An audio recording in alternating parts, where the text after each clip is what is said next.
1 João, capítulo 2, verso 8, diz assim: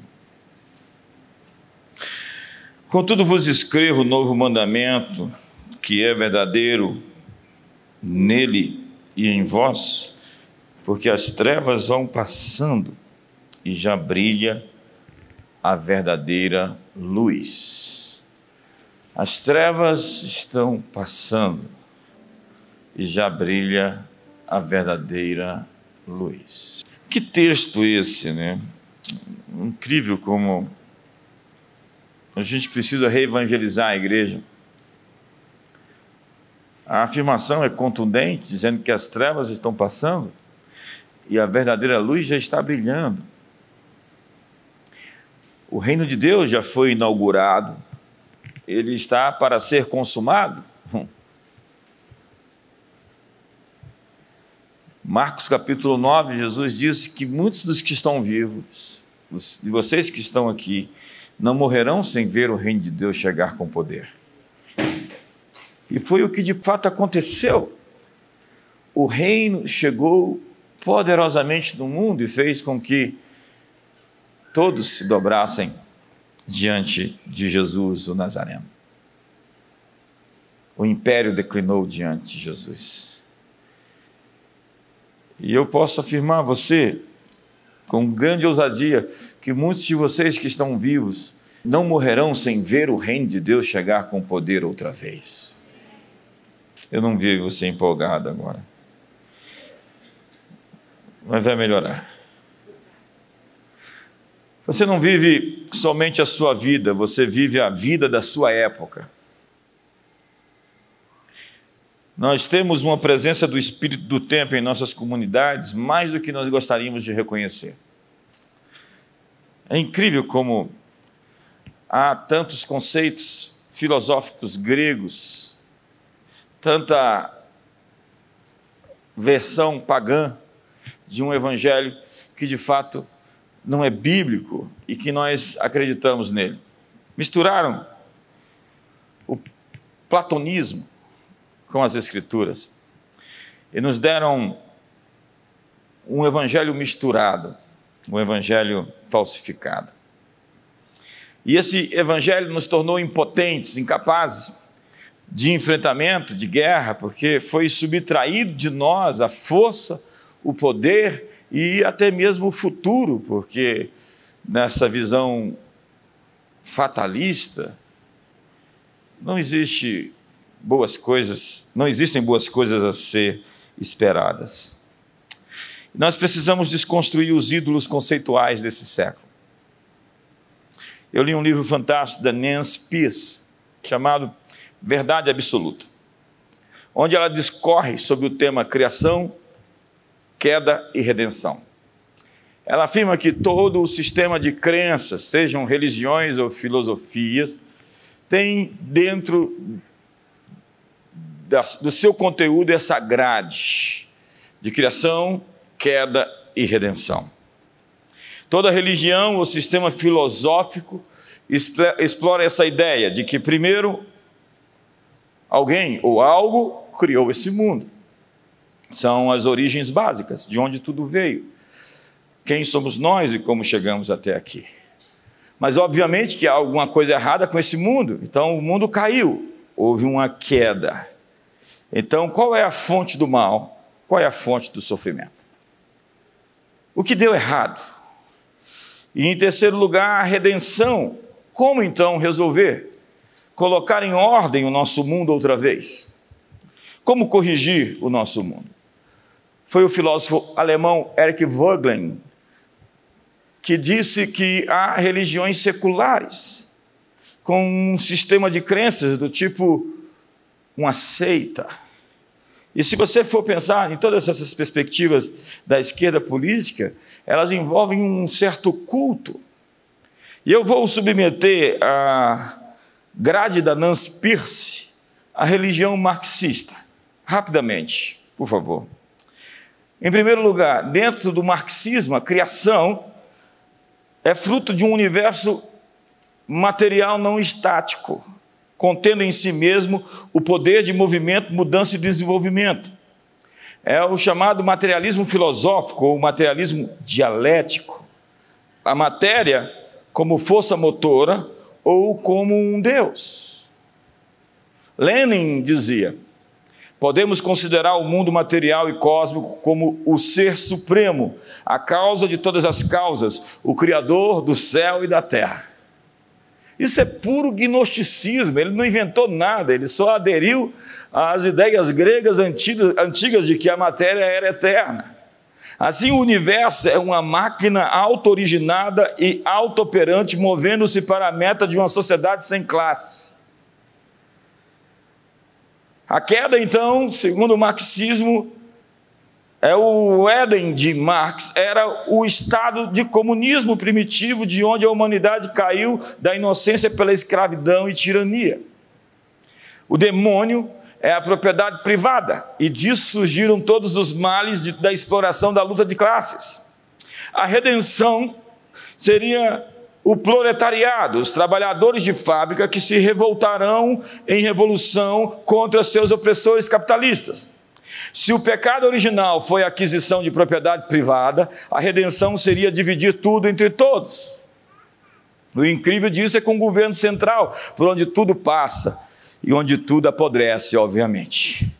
A origem suprema de tudo para Marx é a matéria autocriada e autoprodutiva. A queda acontece pela tirania e a propriedade privada, e a redenção da natureza humana acontece pelas mudanças das estruturas sociais externas. O método de redenção é através da revolução. Derrubem os burgueses. Marx e Engels cunharam o termo dia da ira, como o dia em que os poderosos serão subjugados, com a ideia do fim da história, quando o comunismo triunfará e o conflito desaparecerá. O comunismo é uma religião, o marxismo é uma religião, o positivismo é uma religião. Todas essas ideologias políticas se tornaram uma religião, onde a esperança religiosa sobrenatural produz um zelo revolucionário mundano. Winston Churchill disse que o comunismo é o evangelho da inveja. O marxismo, ele falhou, e na escola de Frankfurt, na Alemanha, eles repensaram a maneira de reinventar o marxismo, de maneira a destruir os pilares civilizatórios da nossa civilização ocidental. Esse não é o ponto onde eu quero chegar, mas só afirmar a você que está acontecendo algo muito sério no mundo. A Bíblia mostra a figura de bestas, de monstros. Uma sai do mar, outra sai da terra. Esses leviatãs que têm uma agenda de controle total, de escravização da humanidade. Esses progressistas liberais não só tentam legalizar todas as práticas sexuais, mas também tentam transformá-las em direitos civis. A ideia é reduzir os cristãos através da humilhação, do ridículo e da vergonha. Se você é um conservador, tenha vergonha de sê-lo. Então, eles lutam uma batalha como semideuses, querendo escolher quem nasce e quem morre. São os engenheiros sociais. Eles querem dizer que há pessoas que não têm que nascer, então eles financiam um aborto. Dentro dos seus países, há políticas voltadas para o assassinato dos inocentes, que não têm como se defender. Há um genocídio em curso, de milhares de crianças sendo assassinadas. É muito fácil defender o aborto quando você já nasceu.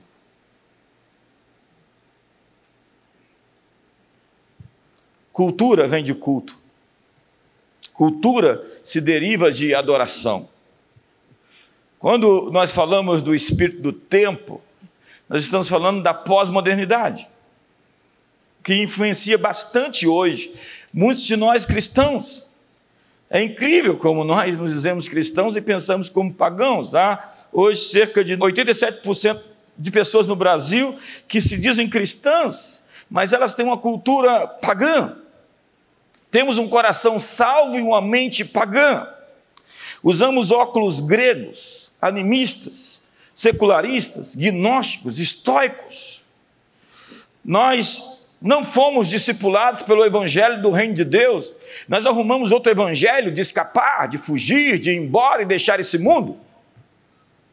Quando Jesus disse: rogo-vos que não vos tire do mundo, mas que os livre do mal. Se você tivesse que ir para o céu, assim que você foi salvo, você morreria assim que entregou sua vida para Jesus? Deus não quer você no céu, Deus quer você na terra. Quantos querem ir para o céu? Nosso chamado é para a ocupação. É preciso tirar o sol das quatro paredes. Nós cristãos abrimos universidades, criamos o ensino universal para todos. O primeiro curso superior é a teologia, a mãe de todos os outros cursos. Depois veio a filosofia, depois veio o direito. Nós fundamos Harvard, Yale, Princeton, Columbia, criamos as grandes universidades do mundo e depois abandonamos essas universidades, entregamos ao secularismo, ao humanismo, a todas essas religiões políticas e fomos abrir institutos bíblicos para criar uma subcultura. Nos trancamos dentro das quatro paredes e deixamos o mundo lá fora pegar fogo e inventamos até uma escatologia para tentar justificar essa situação. A Bíblia diz, no entanto, dispõe-te e resplandece, porque vem a tua luz e a glória do Senhor está nascendo sobre ti. A cultura não é neutra. Quando nós nos tornamos subcultura, diz a Bíblia, nós vamos ser pisados.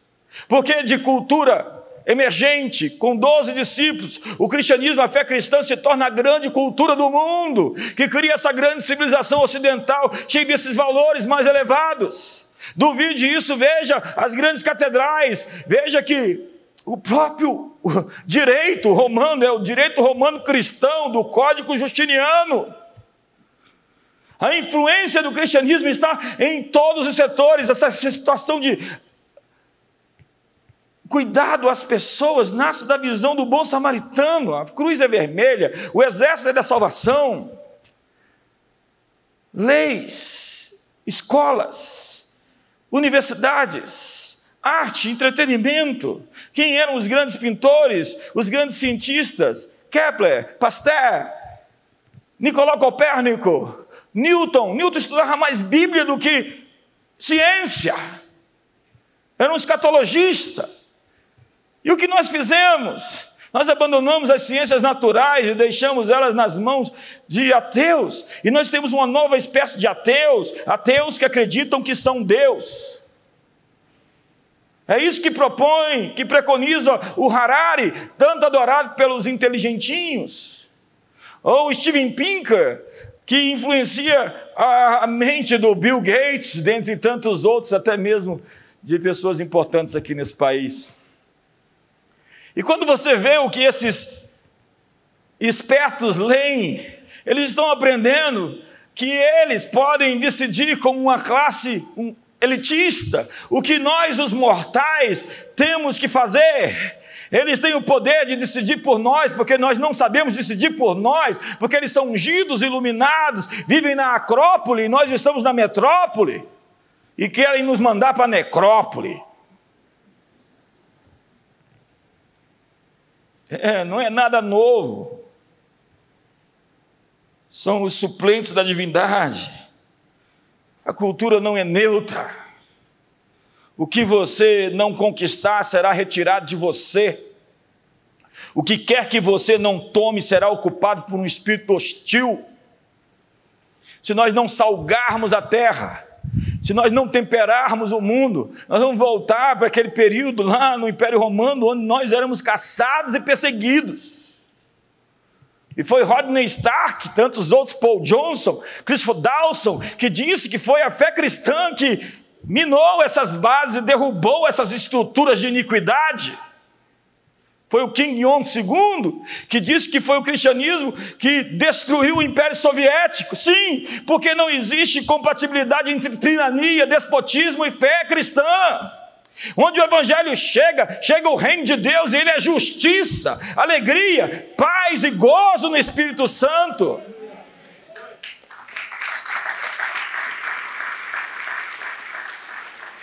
Foi o Will Durant que disse que uma civilização não é destruída por fora, até que seja consumida por dentro. Roma apodreceu, secou, mas a Bíblia diz que um dia virá quando a justiça prevalecerá. Romanos capítulo 8 fala que a ardente expectativa da criação aguarda a revelação dos filhos de Deus, dos ruiós. Eu estou criando um programa chamado Ruiós. Eu estou impressionado com essa doutrina de que está emergindo um tipo de gente diferente em nosso tempo. Alguém assim, muito de Deus. Alguém assim, muito ungido. Profetas assim, dessa estirpe de Elias e outros mais. Eu sinto que Deus está levantando gente nessa categoria dos apóstolos, como viveram aqueles pais da igreja, do tipo Atanásio, João Crisóstomo, gente assim que era insubornável, gente que fazia o sol parar. É o dia dos santos. Existe algo crescendo, um sonho coletivo começando a surgir no mundo. Há 50 anos atrás, mulheres não tinham voz, hoje elas mandam em todo mundo. Lá em casa está terrível o negócio. Há 50 anos atrás ainda tínhamos escravidão. Há 40 anos não tínhamos o direito de votar. A população mundial, depois de milênios, chegou em 1804 a 1 bilhão de habitantes. Em 1960, 150 anos depois, nós éramos 3 bilhões. Em 1999, nós dobramos em apenas 39 anos para 6 bilhões. É por isso que os engenheiros sociais estão loucos. Não há tanto alimento e provisão para tanta gente no planeta, temos que fazer alguma coisa. É um complexo de Deus, do tipo, nós temos que interferir. Então a política do filho único não deu certo, a esterilização em massa também não. O que nós vamos fazer para impedir as pessoas de nascer?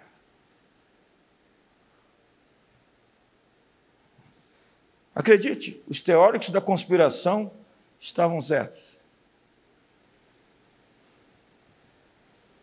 Já se fala que existem mais pessoas vivas na Terra do que a soma de todas as outras que viveram na história.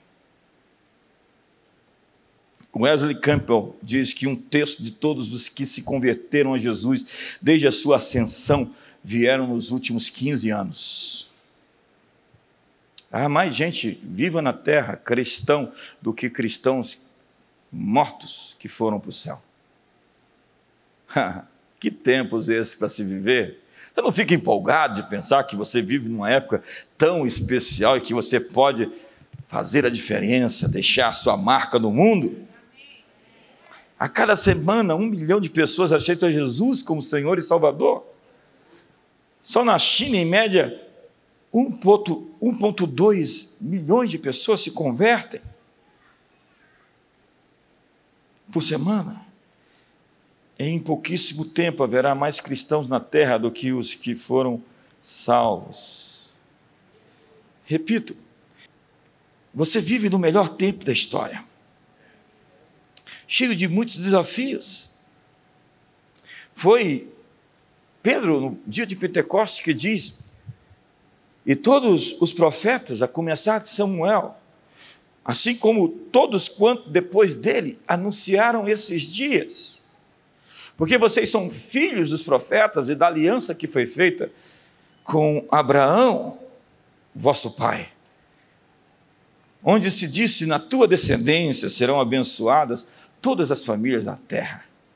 O autor Paulo, falando aos Gálatas, diz que a descendência de Abraão é Cristo. E a descendência de Cristo é a igreja. Deu para entender? Deu para captar? a promessa feita a Deus para Abraão, que em ti serão benditas, abençoadas todas as famílias da terra.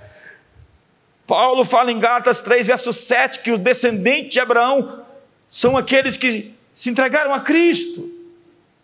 Cristo é o verdadeiro descendente de Abraão. E que a partir dos descendentes de Cristo, daqueles que nasceram de novo, daqueles que têm o Espírito de Cristo, todas as famílias da terra serão abençoadas. Todas as famílias da terra serão alcançadas. Os profetas, a partir de Samuel, olharam para o futuro e viram emergir uma raça de eleitos que andariam além das suas circunstâncias numa cultura apostólica e profética. Joel e também Pedro diz: nos últimos dias derramarei o meu espírito sobre toda a carne, os velhos sonharão, os jovens terão visões, os filhos e as filhas profetizarão. O salmista diz: como o orvalho emergindo da aurora serão os teus jovens. Veja essa multidão de jovens se erguendo como o orvalho emergindo na aurora. Você consegue enxergar isso? É isso que eu estou vendo. Essas últimas semanas eu estou chocado com a ideia de que uma raça de humanos cheios do Espírito Santo está emergindo, uma geração profética e apostólica que vai virar o mundo de cabeça para cima. Os transtornadores do mundo estão aparecendo. Deus falou de uma época onde os descendentes de Abraão abençoariam todas as nações, e o profeta Zacarias falou de um povo incrível, que o mais fraco deles seria como Davi. Quem é o mais fraco? É um Davi. Quem é o Davi? É um matador de gigantes, é um rei de Israel, o maior dos reis, é um sujeito incrível. Quem é o menor deles? É um Davi. Onde estão os Davis? Onde estão os matadores de gigantes? Vai levar um tempo para você virar um. Mas levou tempo para Davi ser Davi. Quem são eles? John Pollock disse: o mundo ainda verá o que Deus fará com um homem completamente consagrado a Ele. Naquele dia que Pollock disse essa mensagem, Dwight Moody o ouviu. E Moody disse: eu sou esse homem. Acredite, no século XIX, o mundo foi impactado por um homem. Quando Moody morreu, na capa do jornal principal de Chicago estava Moody's Dead. Ele era a personalidade, era o profeta de uma cidade, de uma região lá em Boston. Ele era uma pessoa que influenciava cidades, políticas públicas, decisões. Ele ganhou 500 mil pessoas para Jesus, criou institutos educacionais, transformou a realidade. E hoje eu estou falando como Pollock: o mundo ainda verá o que Deus fará com um homem completamente consagrado a Ele. Será que alguém me ouviu essa noite? É preciso tirar o sol das quatro paredes. Foi Vishal Mangalwadi que diz que o sol está se pondo no Ocidente. Há um livro sobre a morte do Ocidente. A pós-modernidade é um câncer que está destruindo os valores eternos de muitos de nós. Mas Deus tem cura, Deus tem restauração, Deus tem transformação, Deus tem uma palavra final. É necessário sair do modo de sobrevivência. É necessário sair do modo de sobreviver.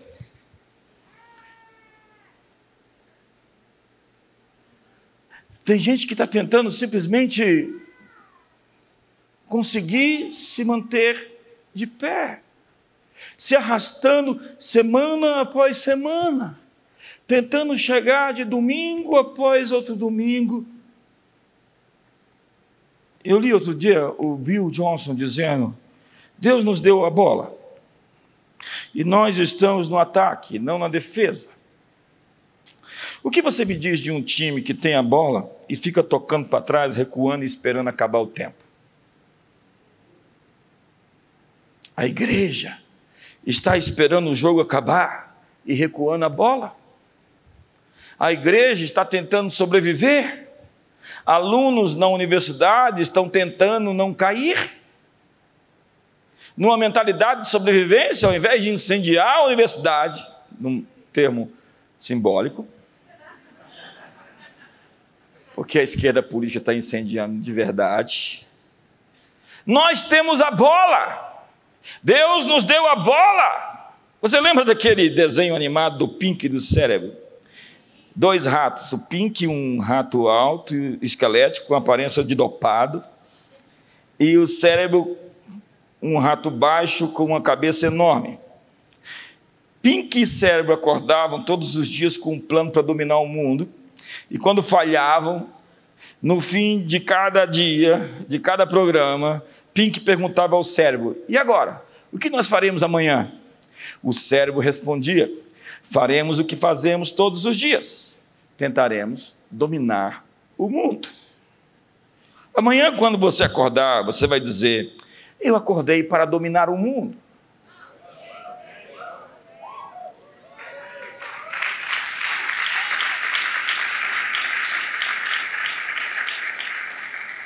Quantos querem ir para o céu?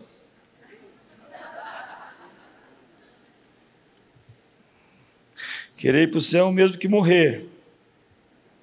Quantos querem ir para o céu? Não vou nem olhar. Lá em casa, o Cérebro já disse: eu sou o Pink. Amanhã iremos acordar para governar as nações, porque a agenda de Jesus são as nações. Ei, leia o Evangelho de novo. Ei, leia o Antigo Testamento, leia os Salmos, leia os profetas. O coração de Deus pulsa pelas nações, enquanto muitos estão pulsando pelo céu. A proposta da ressurreição não é a vida depois da morte, é a vida depois da vida, após a morte. O que eu disse? Isso aí, você falou tudo.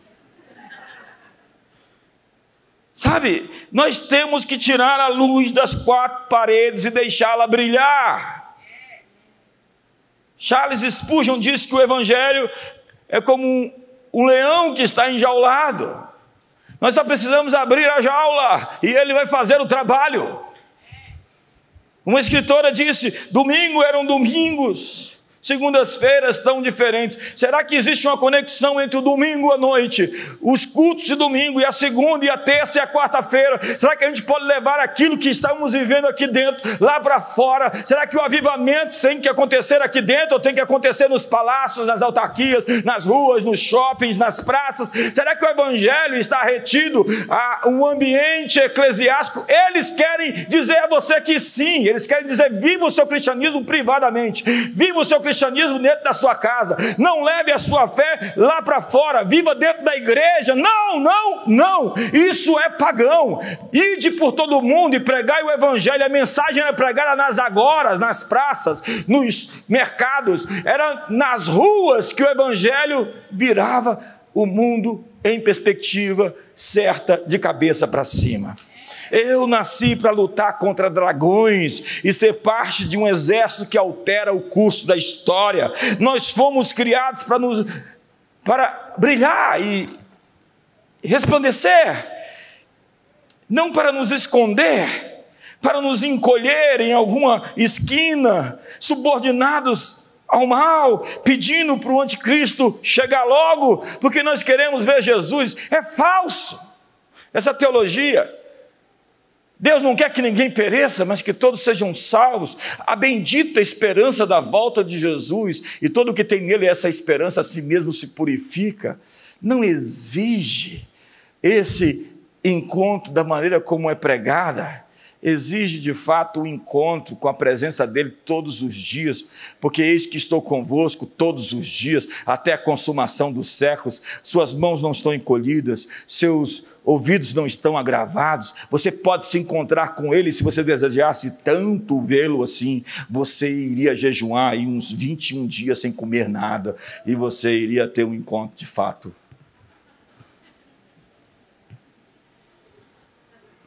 É porque eu não aguento essa história de que eu quero morrer para ver Jesus, eu quero ser arrebatado para ver Jesus. Você não precisa morrer para ir para o céu.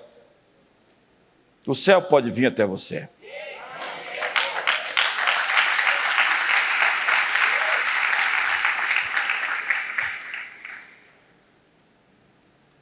Nós nascemos para andar em meio ao caos e exterminar as pragas. Nós somos a cura do mundo. É aquele agente Smith que fala para o Neo lá do Matrix: vocês são o vírus. Não, nós somos a cura do vírus. Nós estamos aqui e a criação aguarda a nossa revelação, diz a Bíblia. Somos o sal da terra. Somos a luz do mundo que dissipa a escuridão. O texto que eu li diz: porém, o mandamento que eu estou dando a vocês é novo, porque a sua verdade é vista em Cristo e também em vocês, pois a escuridão está passando. Diga comigo isso: a escuridão está passando. E diga: a escuridão está passando e já está brilhando a verdadeira luz. Isso é o Evangelho. O Evangelho é: o príncipe desse mundo foi expulso. Ele despojou os principados e potestades na cruz, os expôs à vergonha, ao desprezo e à ignomínia. O Espírito do Senhor está sobre mim, porque o Senhor me ungiu para pregar boas novas. Enviou-me a curar os quebrantados, a proclamar a libertação aos cativos, a pôr em liberdade os algemados, a pregoar o ano aceitável do Senhor, o dia da vingança do nosso Deus, a consolar todos os que choram. Eu vim aqui pregar boas notícias. O Evangelho é uma notícia boa, a notícia de que a luz veio ao mundo e despedaçou as trevas, de que Ele venceu. A notícia de que as trevas vão se dissipando, eu gosto disso, e a verdadeira luz já brilha. Eu estava na Genebra de Calvino, e lá antes, no período católico, tinha em latim, ele é cheio de placas e símbolos. Calvino gostava disso. E lá estava escrito: depois das trevas virá a luz. Calvino disse: está errado, vamos mudar isso. Depois das trevas a luz chegou. Isso faz todo sentido, isso muda toda a configuração da nossa fé. Não é algo no futuro que vai acontecer. Existe poder no hoje, existe poder no agora. O reino está ao alcance da sua mão. Seu milagre pode acontecer, tudo é possível ao que crê. Se você crê, verá a glória de Deus. Diga aos montes: ergam-se, lancem ao mar. Vivem em poder, pisem serpentes, escorpiões, sobre todo o poder do inimigo. Nada absolutamente vos causará dano. Me ajuda aí, se manifesta. Tem gente que no ringue fica ali nas cordas apanhando. Vai para o meio do ringue, está na hora de você vencer essa luta, derrubar esse gigante, passar de fase. Você só crê no cristianismo errado, porque para alguns ser cristão é ler a Bíblia e ir na igreja. Amigo, não se ajoelhe diante da mentira da insignificância, da inferioridade. Seu mandato não é passivo, indiferente e irrelevante. Deus nos deu a bola. Josué recebeu a bola. Josué, o que você vai fazer hoje? Eu vou ali expulsar mais alguns cananeus da terra. Vem comigo. Josué, o que você vai fazer? Eu vou ali matar uns gigantes. Eu sou um caçador de gigantes. Essa é a minha natureza. Deus me deu uma terra para ocupar e é isso que eu vou fazer. Seu chamado não é sobreviver na terra. Seu chamado não é ter vergonha de quem você é. Seu chamado é para se destacar e não para se adequar a esse século. Tem que ser diferente mesmo. Deus está levantando uma geração de nazireus que está surgindo, emergindo. Nazireus eram pessoas com uma consagração especial. Sansão era um nazireu, ele tinha uma força descomunal. Nazireus têm algo especial na vida deles, uma marca. Eles são selados por Deus, eles têm um coração entregue, uma vida entregue, e isso faz toda a diferença na vida de um homem e de uma mulher, um pacto, uma aliança, um acerto com Deus. Sansão perdeu sua força porque quebrou todos os seus votos. O voto que não era um voto de não se casar com uma estrangeira, e ele se casou. O voto de não beber vinho, e ele bebeu. O voto de não tocar coisas imundas, que não podia tocar um nazireu, e ele tocou no leão morto. O voto de não cortar o cabelo. O corte do cabelo foi o último deles, e ele ficou fraco. Tem gente que diz: ora por mim porque eu estou fraco. E às vezes eu quero perguntar, quais foram os votos que você quebrou?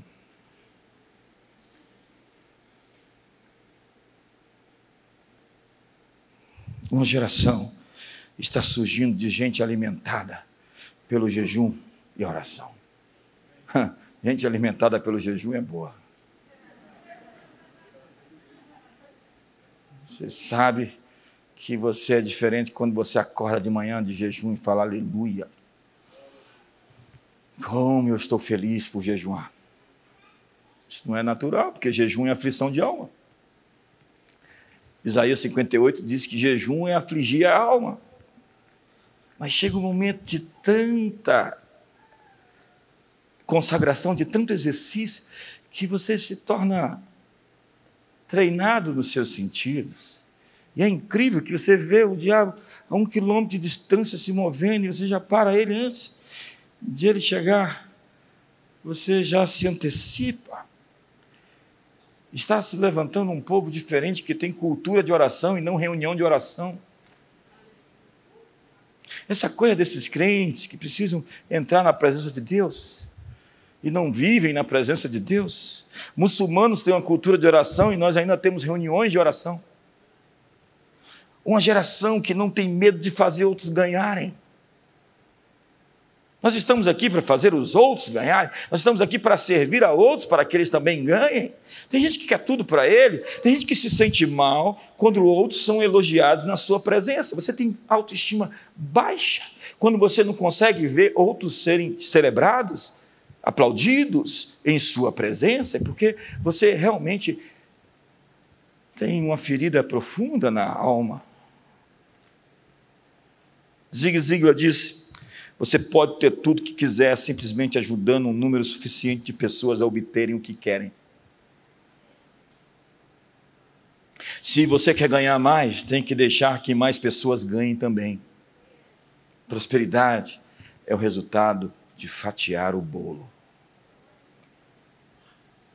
Uma geração que não tem medo de honrar suas fontes. Jesus citou o Jonas, Moisés, Daniel, Salomão, João Batista. Eu aprendi a pedir emprestado a voz de gente poderosa. Eu aprendi a dizer o que está escrito. Quando você diz o que está escrito, há uma autoridade, porque é a verdade de Deus anunciada. Somos luzes ardentes e brilhantes, incandescentes de zelo espiritual, cabeças transformadas que são pistas de pouso para as revelações de Deus, vozes da verdade e da santidade. Somos chamados para uma consagração especial que será conduzida pelo vento de uma vida de milagres, profecias e de perseguições. Porque todo aquele que quiser viver piedosamente seguindo Jesus padecerá perseguições. Falaram isso de mim, acho que eu vou desviar. Não, você já está desviada. Deus decidiu você colocar em cena nessa hora. Você poderia ter nascido em outro tempo, em outra geração. Você poderia ter nascido até em outro país, em outro século. Por que Deus quis você aqui nessa hora específica da terra? Existe um plano. Descubra-o. Esqueça os terroristas ambientais. O verdadeiro aquecimento global irá esquentar o planeta com as chamas de um avivamento. Vamos ver o maior avivamento de salvação e cura da história. As Escrituras dizem, o profeta Isaías: pode uma nação ser salva em um só dia? Seu ponto mais alto será o seu padrão. Sua melhor performance, seu melhor número, seu melhor tempo será agora. Seu propósito é hoje, é agora. Deus está nivelando você por cima. Nós somos uma minoria criativa. Em algumas nações, 10%, 20% ou até 30% da nação é composta de cristãos. E isso é o bastante. É a regra, ou o princípio de Pareto: 20% fazem 80% de quase tudo de uma organização, enquanto 80% fazem 20%. Somente uma minoria está entendendo o que realmente está acontecendo. Eu entro em crise quando eu vejo essa massa disforme de soldados de chumbo que ainda não perceberam o conflito que vivemos. Mas Deus está trazendo à consciência aqueles que foram chamados para andar em uma alta revelação do seu chamado e que vão sacudir a terra. Mas tem gente que só está piorando as coisas. E é hora de escolher um lado. Cristo está quebrando as coisas de você que estão te segurando. Farei abalar todas as coisas, Ageu 2, verso 6, dos céus e da terra. Você acha que as coisas estão abaladas? Prepare-se para ver, ainda vão se abalar mais um pouco. Se abalam porque os demônios eles se estrebucham antes de sair, e eles fazem muito barulho e gritaria, mas é porque ele está saindo. Então, se está tudo tremendo, é porque existem colisões nas placas tectônicas nos céus, um choque de realidades. Houve guerra nos céus, Miguel e seus anjos. Existe uma batalha acontecendo em tempo real. E nós precisamos nos mover para a próxima fase. Diga comigo, próxima fase. Eu sinto esse ponto de inflexão hoje, onde Deus vai te levar para uma próxima fase. Faça assim comigo, ó.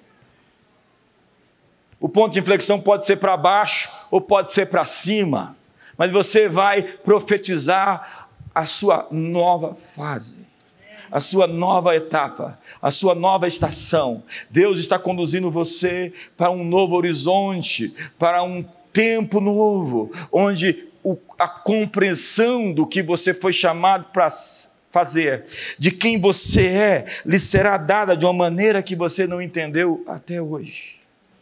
Porque Deus está levantando um remanescente fiel, uma libertação de unção para todos verem as coisas na perspectiva celestial. Que esta seja uma nova estação de ascensão, acima da ansiedade, da turbulência e do medo. Como diz Gênesis 49, o cetro não arredará de Judá, nem o legislador de seus pés, até que venha Shilo, a ele se congregarão os povos. Até que venha Shilo. Você vai ali nas Decápolis em Israel, e com isso eu termino, e você vê as cidades gregas, as Esquitópolis, ou Citópolis, as cidades dos arqueiros, que era a reprodução da cultura da capital grega, Atenas, e que na verdade era a influência da Macedônia sobre o mundo inteiro a partir de Filipe II e seu filho Alexandre o Grande, naquilo que nós chamamos de helenismo. Eles queriam uma cultura só no mundo inteiro, a cultura dos gregos. Então eles mais que enviavam apóstolos, e a palavra apóstolos é grega, Jesus tomou emprestada. A palavra eclésia é grega, Jesus tomou emprestado. Na verdade, ele tomou o que é dele. E eles enviavam mais que mensageiros a fim de reproduzir essa cultura. Apóstolos não eram soldados. Eles chegavam depois, quando a batalha tinha sido ganha, para implementar a cultura do seu país. Eles reproduziriam o modelo, a maneira de vestir, de viver, de falar, de comer, de se comportar da sua nação. Eles plantavam cidades apostólicas. Cidades apostólicas eram plantadas a fim de que houvesse ou não houvesse resistência dos povos dominados, das províncias que foram conquistadas.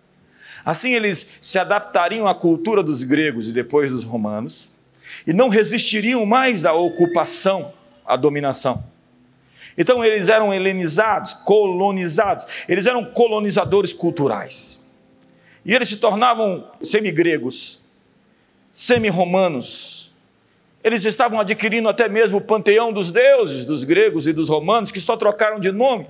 Porque os romanos venceram a Grécia militarmente, mas a Grécia venceu Roma culturalmente. Então Zeus se tornou Júpiter, e Artemis se tornou Diana, e Afrodite mudou de nome também, como Vênus e como Poseidon, E como todas as entidades do panteão dos gregos tiveram um novo nome no panteão dos romanos. E os povos, então, estavam adquirindo a cultura deles. Quando a Bíblia diz, até que venha Shilo, está falando do modelo real que foi adaptado, copiado pelos gregos e depois pelos romanos. Shilo é a cidade apostólica, é um lugar físico com uma presença espiritual, de onde procede a lei, de Jerusalém, a palavra do Senhor. Então, princípios, valores, a ética do reino, venha o teu reino, faça-se aqui na terra como no céu, é a ideia de que a nossa capital quer mandar para nós uma maneira de viver, um estilo de vida, com valores, que é justiça, alegria, paz, gozo no Espírito Santo.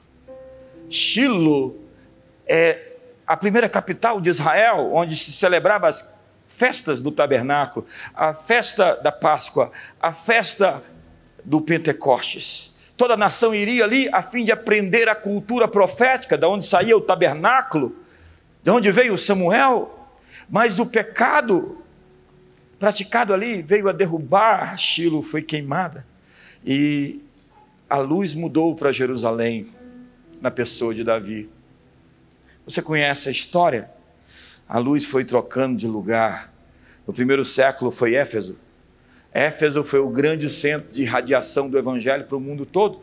Por 2 anos na escola de Tirano, Paulo ensinou o evangelho e toda a Ásia Menor ouviu a mensagem.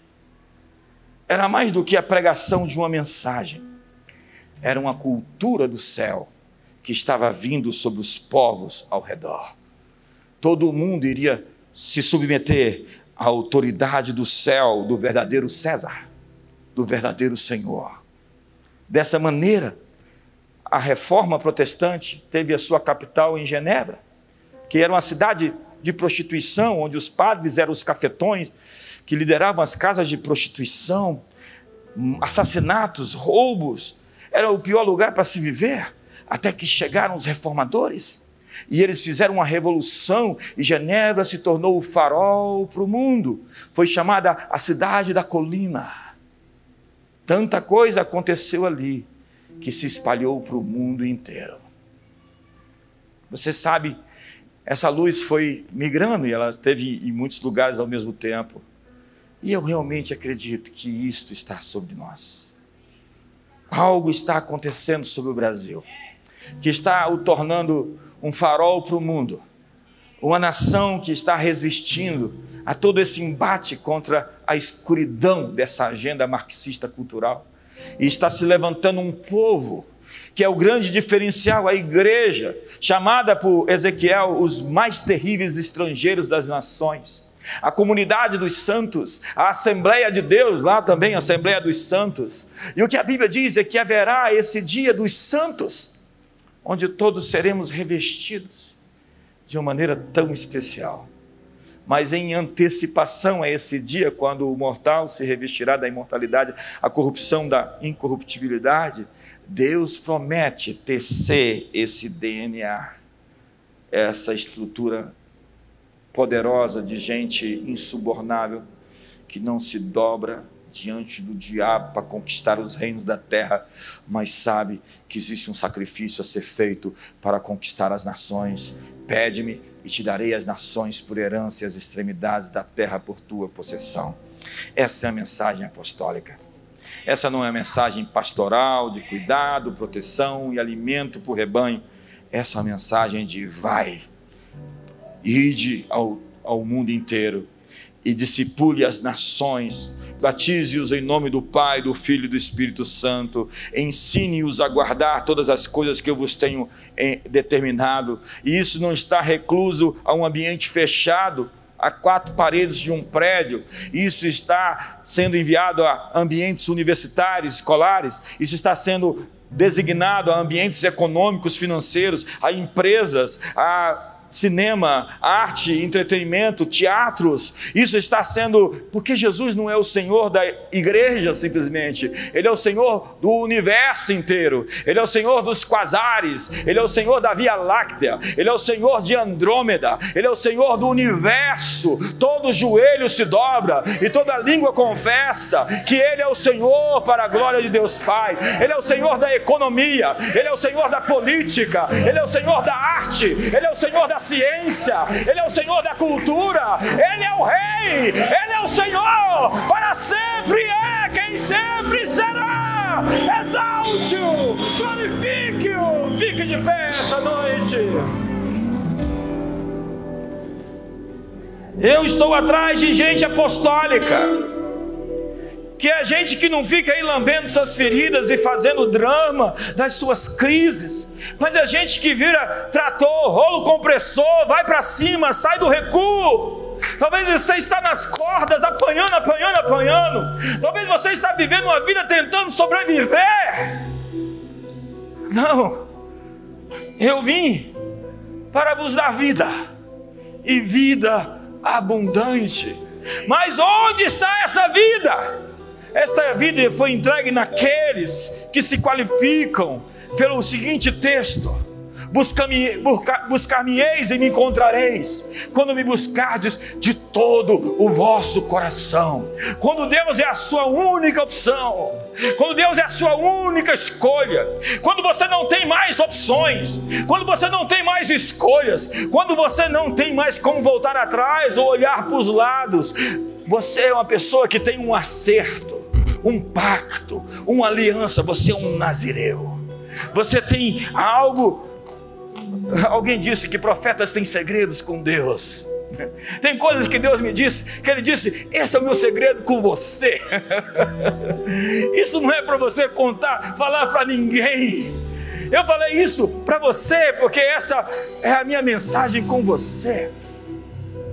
Quando você consegue ter essa intimidade, esse relacionamento pessoal, customizado, quando você consegue amar a presença manifesta dEle, quando você consegue reconhecer a sua voz inconfundível, como diz o livro de Cantares, sobre o meu amado, quando você consegue sentir o seu cheiro, quando você consegue sentir a sua presença. Intimidade é andar junto, é estar próximo, é ser amigo. Depois de 3 anos e meio, Jesus disse: eu já não vos chamo de servos, eu vos chamo de amigos, porque os servos não sabem o que faz o seu Senhor. Ele está dizendo: o meu relacionamento com vocês agora é diferente. Vocês são meus amigos e eu vou contar para vocês o que eu quero fazer. Como diz Amós 3, verso 3, ou verso 7. Deus não fará nada sem antes revelar os seus segredos aos seus servos, os profetas. É assim, Ele vai no nível que você for. O seu nível de profundidade, de consagração, de entrega, é o nível onde Ele vai te acompanhar. Ele vai te responder à altura da sua busca. Não existe nada que você faça por Ele que fique desapercebido ou que fique sem recompensa. Ei, olhe para mim. Essa é uma convocatória. Essa é uma chamada desse tipo de gente que se enquadra dentro desse arquétipo chamado Davi. O Messias é o filho de Davi. Deus diz: não faltará da descendência de Davi um homem que assista diante de mim no trono de Israel. Eu gostei desse menino, eu vou reproduzi-lo. Desafio você a ler a história de Davi. Desafio você a ver o que Davi fez que chamou tanta atenção de Deus assim. Desafio você a se candidatar a ser um daqueles que Zacarias diz que o menor será como Davi. O homem com o coração de Deus, o homem sacrificador, com erros, obviamente, mas alguém que não está à venda, alguém que não se justifica, alguém que não desculpa para fazer coisa errada, alguém que se aparta do mal se invoca o nome do Senhor, alguém que está avançando e tem a coragem de derrubar seus gigantes, seus Golias, alguém que treina pessoas e faz dessas pessoas ao seu lado pessoas poderosas. Os maiores valentes, os maiores guerreiros de toda a história não foram os guerreiros hindus, dizer que eles ficavam possessos na guerra, não foram os samurais, não foram os ninjas. Os maiores guerreiros da história foram os valentes de Davi. Diante deles a terra tremia, o rosto deles era como o rosto de leões. Um segurou a espada, matou 800, foi soltar a espada, não conseguia soltar a espada, tamanha era a adrenalina que ele tinha no corpo. A espada se apegou à sua mão, um pegou a lança e matou 300, e diz Isaías 60, verso 22, naquele dia, o mínimo será como um exército de 1000, imagine um que vale 1000, um guerreiro que vale por 1000. Eu realmente acredito que uma nova espécie de gente está emergindo. Eles são embriões sendo formados no útero da consagração, da dedicação, da tentação, da prova. Ainda não se ouviu falar, ninguém ainda viu o que Deus pode fazer com um homem, com uma mulher, totalmente consagrados em sua presença. Pai, põe essa capa hoje sobre os teus filhos. Pai, põe hoje esse manto. Há pessoas sendo achadas aqui, há pessoas sentindo algo diferente agora, há pessoas que estão sendo tocadas pelo Espírito Santo, há pessoas sendo ativadas na sua identidade, há pessoas sendo curadas, há doenças dentro de você que não vão se repetir nunca mais. Você está saindo de uma fase de enfermidade para nunca mais viver as mesmas dores que viveu. Esse é um dia, marque esse dia, 30 de maio. Você está passando da fase da doença para uma fase de energia e de vida abundante em seu corpo. Eu libero a saúde hoje. Cada célula mortal do seu corpo seja ativada, seja vivificada. Eu quebro hoje todo o sentimentalismo, toda fragilidade emocional, toda ansiedade e todo medo. Eu quebro as fortalezas mentais do engano, a desesperança. Satanás, demônios, forças diabólicas, caiam por terra hoje, fujam. Nós despedaçamos as forças que prendem pessoas e as escravizam sobre mentalidades caóticas, fixas, negativas. Liberamos a compreensão, a revelação, os insights, a visitação. Você está prestes a ser visitado. Você receberá sonhos proféticos que vão dirigir você para uma caminhada nova. Você vai ser visitado por visões proféticas, por epifanias. Você vai ser visitado por uma graça especial para viver uma vida poderosa. Não é o seu poder, não é a sua performance, é o poder dele em um vaso limpo, um vaso entregue, um vaso disposto para ser cheio de um tesouro precioso, um tesouro valioso. Levante as suas mãos. Onde estão os Davis?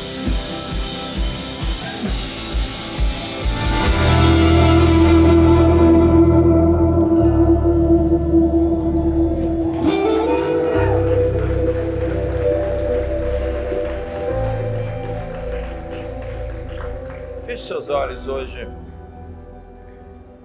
Um dia você fez uma confissão para Jesus, aceitando Ele como Salvador. Se você não fez, tem que fazer. Mas hoje eu quero fazer uma confissão diferente. Eu quero que você abrace o seu chamado, dizendo sim a essa vocação apostólica de ser uma testemunha onde você está, irradiando a influência do céu, do reino, no lugar onde Deus te plantou, sendo uma testemunha de Jesus, um enviado, um emissário, um apóstolo. A guerra foi ganha. Jesus destronou o mal. O diabo foi vencido. E ele enviou apóstolos para reproduzir a cultura do céu, da capital, na colônia chamada Terra. E você foi chamado para ser a voz da esperança, por meio de milagres, sinais, prodígios, maravilhas, por meio de curas. Ouse orar com sentenças divinas. Ouse ressuscitar mortos. Ouse expulsar opressões, espíritos malignos. Ouse colocar as mãos sobre os enfermos e veja o que Deus fará pelas suas mãos. O chamado para a conversão é a entrada pela porta. O batismo é o início de algo. Mas hoje Deus quer um povo apostólico. Um povo que vai. Um povo que representa Ele nos lugares de influência. Ou mesmo comece a fazê-lo dentro de casa, como um embaixador em nome de Cristo, reconciliando os homens com Deus. Então eu quero hoje desafiar você, como Deus disse ao profeta Isaías: a quem enviarei? Quem há de ir por mim? O profeta respondeu: Hineni, eis-me aqui, envia-me a mim. Qual é a sua resposta? Deus está dizendo: quem irá por mim? Quem será o meu mensageiro? Quem será a minha testemunha? Quem será a minha voz? Quem levará a boa notícia? Quem esmagará as trevas que ainda resistem, que ainda lutam, que ainda, de alguma maneira, tentam se subverter, se levantar? Hoje nós declaramos uma palavra de capacitação, não por força, não por violência, mas pelo meu Espírito, diz o Senhor. Receba essa capa, se você diz sim. Receba esse manto, se você diz amém. Se você é capaz de dizer Hineni, Hineni, Hineni, seja comissionado como um apóstolo, um enviado, um mensageiro, um proclamador dessas notícias frescas do céu,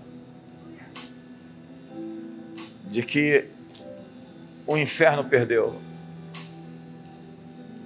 que o Cordeiro venceu, que os pecados foram perdoados, que a maldição foi quebrada,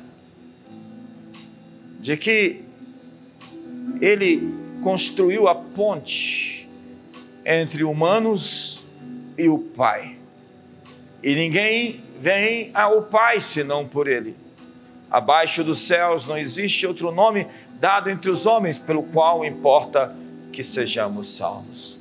Levante as suas mãos e diga: eu digo sim, Senhor, ao teu chamado, ao teu comissionamento. Eu irei onde o Senhor me enviar. Eu estou dizendo sim. Eu sei que não tenho força em mim, poder em mim, mas que tu és poderoso para fazer infinitamente mais. de tudo quanto eu pedir ou pensar, ou imaginar, segundo o teu poder que opera em mim. Capacita-me, adestra-me, unge-me, visita-me, marca um encontro especial comigo. Quero te conhecer, saber quem tu és. Quero ser ferramentado, equipado, treinado, enviado para coisas maiores, para obras maiores, as obras que o Senhor preparou de antemão para que eu andasse nelas. Hoje unge-me com óleo fresco, me reveste com o poder do boi selvagem.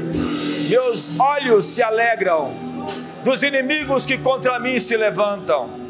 Meus ouvidos se agradam de ouvir dos malfeitores que falam contra mim. Eu estou revestido, eu estou capacitado, eu sou teu, eu estou em tuas mãos. Usa-me, envia-me em teu nome. Eu digo sim, eu digo Hineni, envia-me a mim. Levante as suas mãos, consagra sua vida, sua existência. Você é um nazireu, você foi chamado para uma consagração especial. Você tem um voto com Deus, você tem uma aliança com os céus. Simplesmente se dedique agora. Esse é um segundo nível, é a manifestação dos filhos. Ruiós, ruiós, ruiós. É o dia dos santos. Seja ungido, revestido, capacitado. Recebe esse manto, recebe essa capa. Vai, expulsa demônios, cura enfermos, ressuscita os mortos, limpa os leprosos. De graça recebeste, de graça dai. Que o Senhor vos abençoe e vos guarde. Que o Senhor faça resplandecer sobre ti a luz do seu rosto.